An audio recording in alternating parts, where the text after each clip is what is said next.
Bonjour, alors dans cette capsule, nous allons parler de la stoichiométrie, cette fois-ci appliquée aux réactions chimiques. Donc effectivement, les molécules peuvent se décomposer afin de recréer d'autres molécules, donc en brisant leurs liens covalents et en réorganisant leurs atomes pour former de nouvelles molécules. Donc c'est ce que nous avons vu dans les réactions chimiques. Alors, les équations chimiques sont comme une phrase en quelque sorte dans laquelle les substances du côté gauche s'appellent les réactifs et ils sont la source des atomes qui vont se réarranger pour former les produits du côté droit de l'équation. Les valeurs que nous allons retrouver devant les formules chimiques s'appellent les coefficients stoichiométriques. Donc, dans cet exemple, nous allons voir comment balancer une équation de façon algébrique. Selon la loi de conservation de la matière, il y aura toujours autant d'atomes de chaque sorte des deux côtés de l'équation.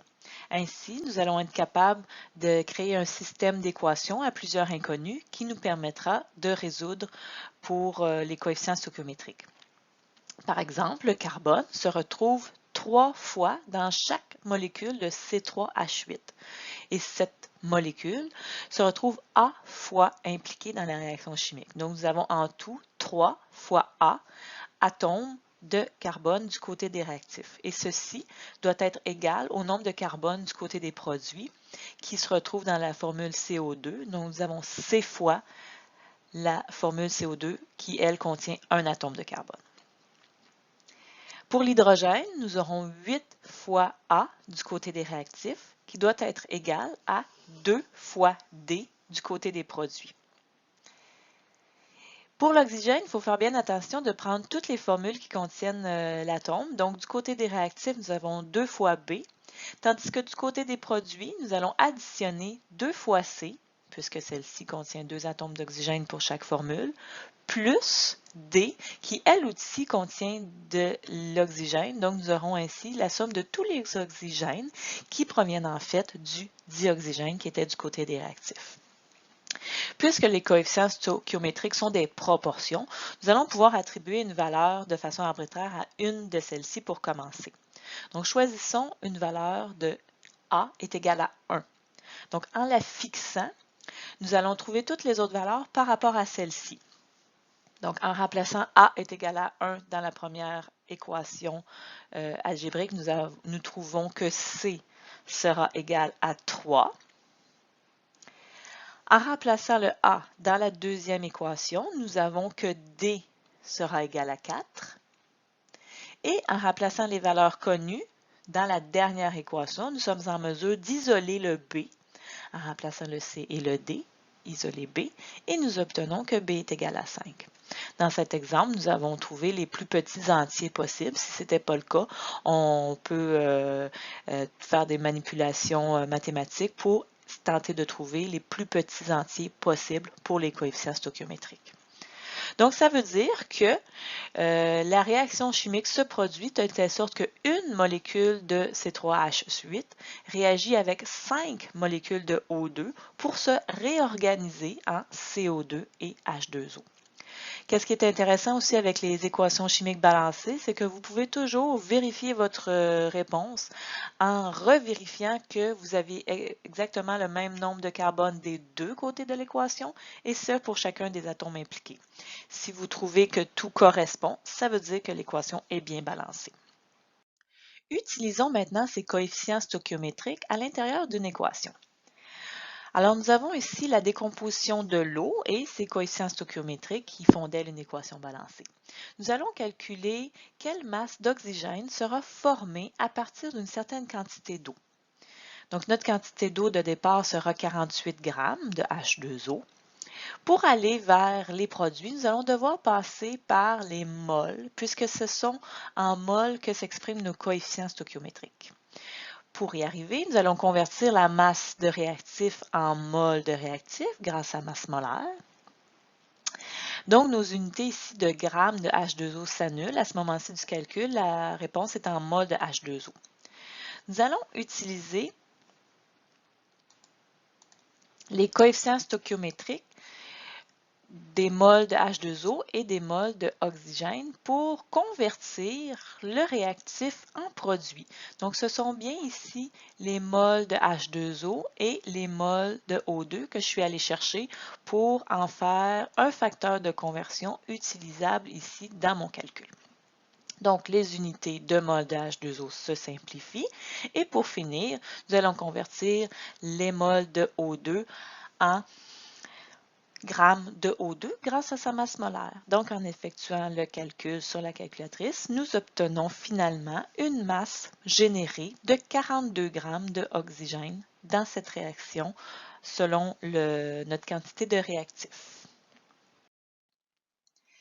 Il se peut qu'un réactif soit limitant sur la quantité de produits formés. Donc, nous allons voir comment identifier le réactif limitant. Le réactif limitant sera celui qui est consommé au complet en premier lors de la réaction. Donc, à partir de ce moment-là, la réaction arrête puisqu'il manque des ingrédients pour la fabrication des produits. Il faut bien sûr utiliser l'équation chimique balancée afin d'identifier le réactif limitant.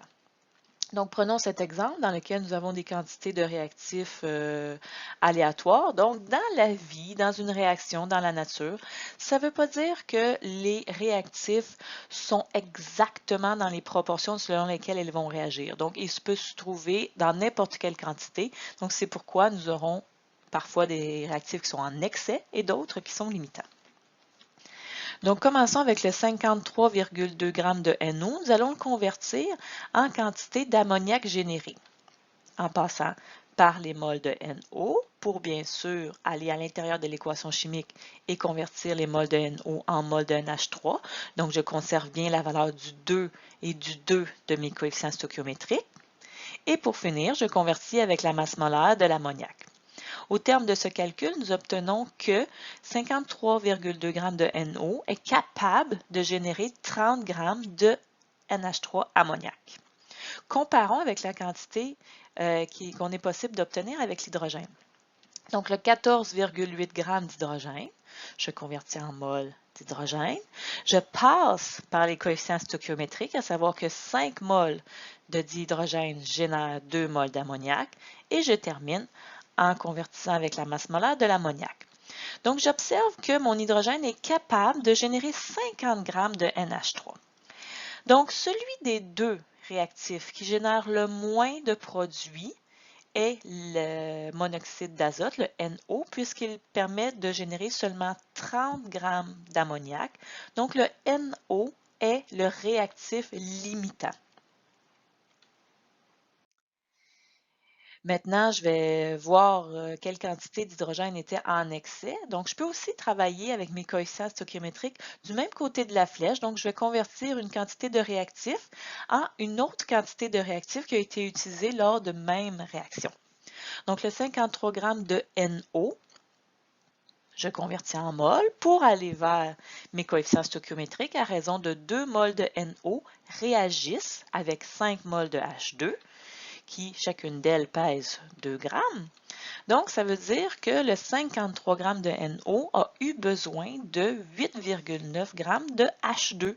On s'attend à trouver ici une masse inférieure à la quantité présente puisqu'on s'attend que l'hydrogène soit en excès. Donc, effectivement, si on soustrait le 8,93 g de la masse de départ qui était 14 g, nous trouvons que 5,9 g d'hydrogène sont restés inutilisés. Donc, c'est la quantité qui était en excès lors de cette réaction. Voyons maintenant en quoi consiste le pourcentage de rendement d'une réaction. Parce qu'effectivement, malgré toute notre bonne volonté et toutes nos conditions réactionnelles paradisiaques, il se peut que chaque molécule ne se transforme pas exactement en celle que nous désirons. Donc, ça se peut qu'on ait un peu de perte au cours d'une réaction. Et c'est ce qui va être caractérisé un peu à l'intérieur de notre pourcentage de rendement. Donc, dans l'exemple que nous sommes en train d'observer, nous avions calculé une quantité d'ammoniac de 30,2 g qui est la quantité maximale qu'on est capable de générer avec notre réactif NO. Donc, cette quantité porte le nom de rendement théorique. La quantité expérimentale va s'appeler le rendement expérimental. Donc, par exemple, ici au laboratoire, on a été capable d'obtenir, de peser 20,0 grammes de NH3. Donc, par rapport aux 30,2 grammes, ceci représente 66,2%. Donc, ce pourcentage-là ici que nous avons, c'est le pourcentage de rendement. Donc, la formule qui le détermine va être le rendement expérimental divisé par le rendement théorique fois 100 et nous allons obtenir donc un pourcentage de rendement qui va caractériser notre réaction.